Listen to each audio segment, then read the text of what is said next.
Si la tendance est à la baisse, après la flambée observée en février et mars dernier, l'heure n'est cependant pas au relâchement, puisque l'ennemi Covid ne dort pas dans la région du centre. Nous avons toujours dit que le centre était l'épicentre de cette pandémie. Rendez-vous compte qu'il y a 3 semaines, on était à plus de 200 cas de Covid à Oka, avec plus de 80 cas sur oxygène. Mais actuellement, nous sommes dans les 54 cas, avec seulement 6 cas sur oxygène. Même en cas de décès, avant on enregistrait 33 cas, mais cette fois-ci nous sommes à moins de 15. Ce qui veut dire qu'il y a une tendance à la baisse. Au 27 avril, le tableau affiche 25 035 cas confirmés pour 379 décès enregistrés dans la région du centre. C'est suffisamment grave pour que les populations ne baissent pas les bras quant au respect des mesures barrières.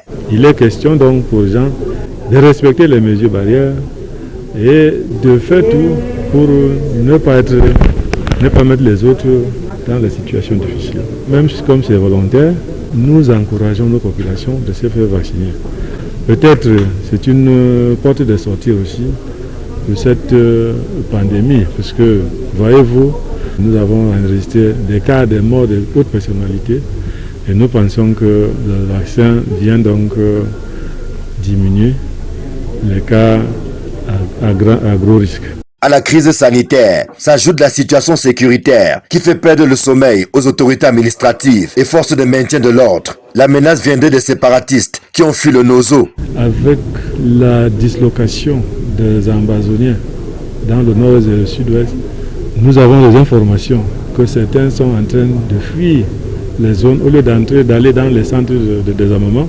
Ils viennent plutôt dans les villes pour donc vivre donc comme des citoyens normaux, d'autres avec d'autres objectifs dans leur tête. Donc nous sommes en train de suivre ces cas.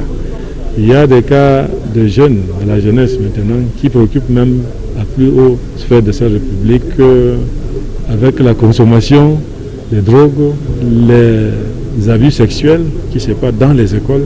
À 9 mois de la CAN, le patron de la région du centre prescrit une vigilance des plus accrues, mieux que celle observée avant, pendant et après le CHAN. Nous avons demandé aux autorités administratives de préparer, de prendre toutes les mesures, d'abord de sécurité, parce que nous allons recevoir beaucoup de délégations, voyez-vous, des poules de 4 équipes, ça donne 8 équipes. Donc ce sera difficile pour entretenir la sécurité. Donc nous appelons donc aux autorités administratives de tout faire pour travailler dans ce sens. Le gouverneur de la région du centre n'a pas manqué de distribuer les bons et les mauvais points. Parmi les mauvais élèves, les fonctionnaires et majoritairement les enseignants dont l'absence criarde à leur poste de travail est préjudiciable au rendement des élèves. Il y a aussi les entreprises qui se cachent derrière la Covid-19 pour abandonner les chantiers lorsque ceux-ci ne sont pas simplement mal exécutés. Des pratiques peu orthodoxes qui doivent cesser pour le bien de tous, a martelé le patron de la région du centre.